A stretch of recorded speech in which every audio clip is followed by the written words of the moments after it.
Hello everybody, welcome back to another Vincent ASMR video.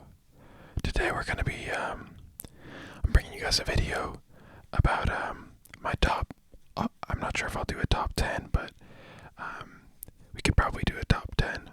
And this is going to be the first part of the video. And it's going to be about the tips for college or university, depending on where you live. Obviously people in the US would say college, people in the UK would tend to say university.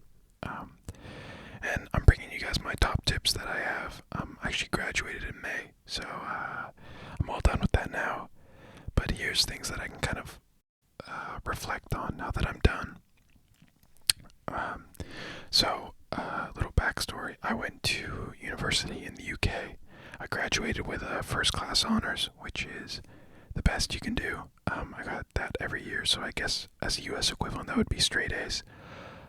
All 3 years of uni, because in the UK we only do 3 years. In the US we do 4. So yeah, I graduated with a degree in management with a focus in marketing. And yeah, so that's kind of my background, just so you guys kind of get an idea of what my university background was. So let's get right into the tips.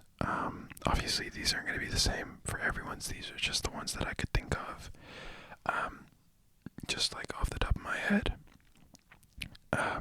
So my number one tip, or I guess tip number one, not necessarily ranked, would be to manage your time. Time management is key when you're in university. Obviously this will be kind of going into, obviously everything here will kind of be related, but specifically in time management, always allocate more time than you think you'll need for each thing that you're going to do throughout the day. So that might be if you have an assignment and you're like, oh, I need to do references for this assignment, and that's going to take me 2 hours. Put down 3 or 2.5, put down more, because, you know, the worst situation is you're going to finish early and then you're going to have extra time in between. Maybe you can start a next task, maybe you can take a break. And inevitably, things take longer than you think they will a lot of the time, like from my experience at least. So manage your time. This isn't just an applicable skill for university as well. You can definitely use this, you know, in real life. So always manage your time and manage it responsibly, you know, just like actively manage your time. Don't just be like, oh yeah, I'll do 2 hours here, an hour there. Like really focus on what you're going to be doing and how long it's going to be taking you. Obviously, you're never going to be able to predict that down to the minute, but you know, try and just do the best you can. And obviously, over time, you'll start to know kind of what takes you a bit more time and what takes you less time. So yeah. My second tip would be always be doing something with your time. So this kind of has to do with time management. But what I mean by that is never waste any time not doing something. And that doesn't mean that you can never have a day off where you're relaxing, or some time where you're relaxing, or a break. But every single thing you do throughout the day should be bringing some sort of benefit to you. So, for example, if that doesn't make a lot of sense, I'll put it into an example. So you wake up, you have class, let's say from 9 to 1. So you go to all those classes. Then you go to the library after, you study until 2, and let's say you're getting hungry around 2. When I say always be doing something, it doesn't mean that you don't have time to go have a nice lunch, because if you've been doing stuff from 9 to 2, yeah, you deserve a nice little hour just to yourself. Maybe you want to watch some YouTube videos, maybe you want to get a bite to eat, maybe you want to go back to your room, take a nap. You know, always be doing something. So maybe the day continues, you do a little more work, you go back to your house or your dorm, and then you do some cleaning. You know, it's not necessarily academic work, but it's life work. And then let's say in the evening a few people want to go out. Now, my suggestion would be, if you think, you know, if you're trying to choose between staying in, you know, and watching Netflix, or going out with some friends, obviously, you know, stay in and watch Netflix if you have something to do the next day.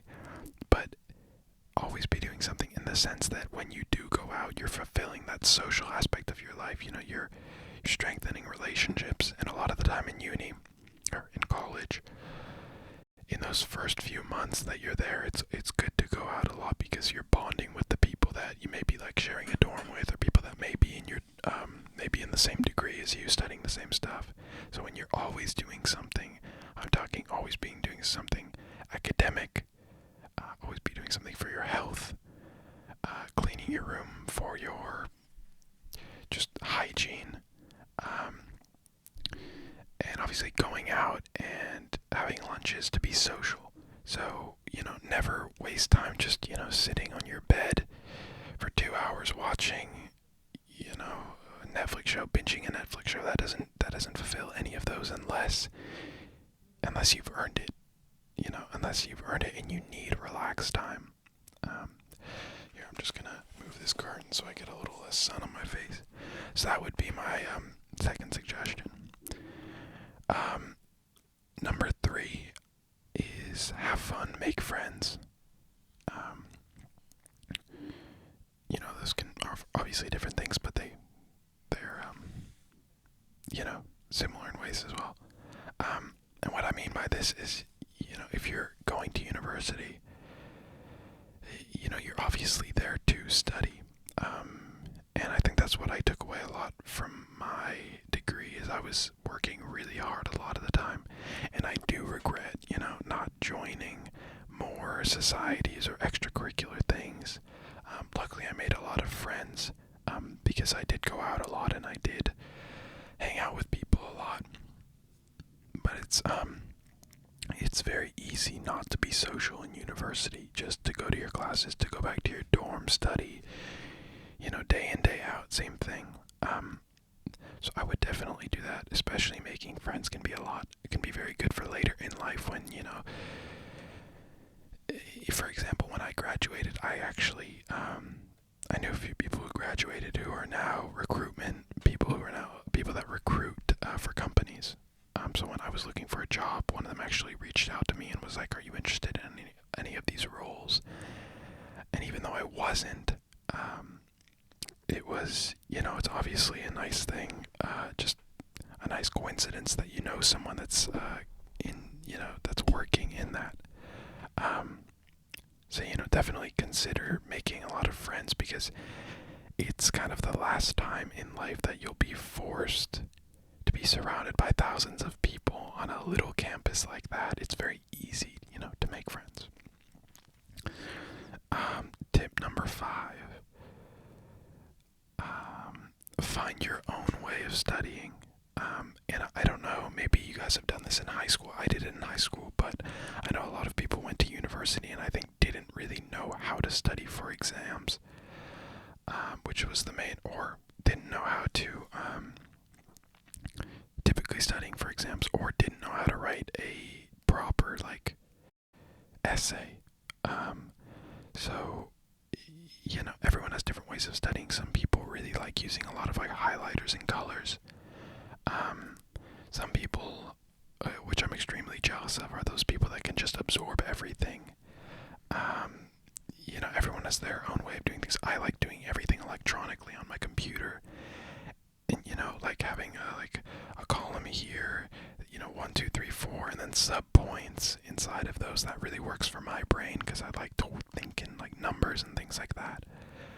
But obviously each person has their own way of doing things. Some people like flashcards, some people like colors, some people like, turning something into a rap that they can, sing in their head.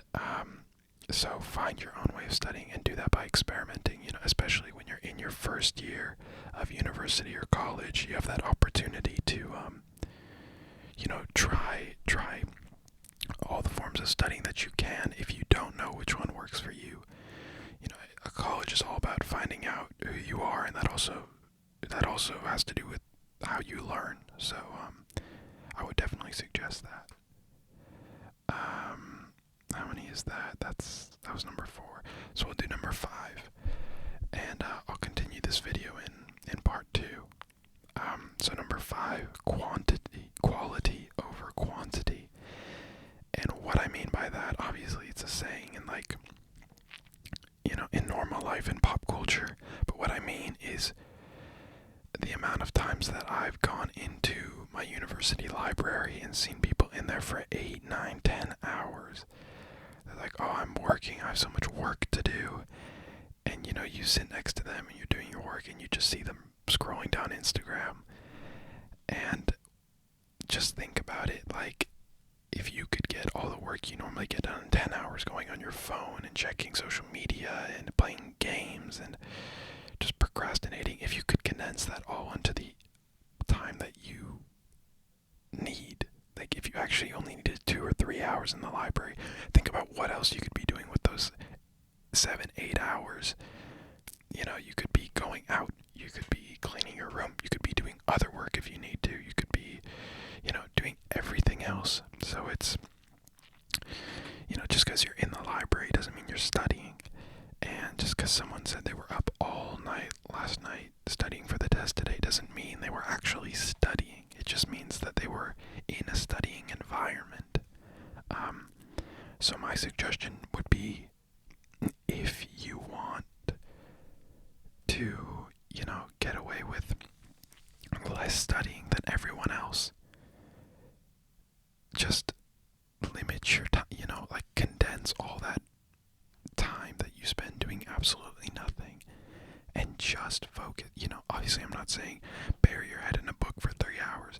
Obviously you need to take breaks every 30 minutes or so, but try and get rid of all the distractions. And a lot of the time that would be not going to the library at all, you know, studying on your own, because a lot of the time people get distracted by other people in group studying, especially with friends who don't study the same thing that you study, can, like, you know, have a negative effect on your learning ability. So when you're trying to study, condense all of that time down into the time you really need and use the rest of the time somewhere else on a different assignment or whatever, because a lot of the time, you know, people that are in the library for 10 hours doing studying and people actually in the library for 2 hours doing real studying, they're learning the same amount of stuff. It's just in a different time frame because they're putting different amounts of effort in. So yeah, those are my first 5 tips, college/university tips. If you guys want a part 2, and I will happily do a part 2. I think I have like quite a bit of stuff to share, because obviously, you know, I've graduated and I've seen all types of people, from the people who procrastinate to the last minute to the people that do the assignment 3 weeks early. So let me know if you want to see a part 2. Don't forget to like, subscribe, and comment, and I'll catch you guys in the next video.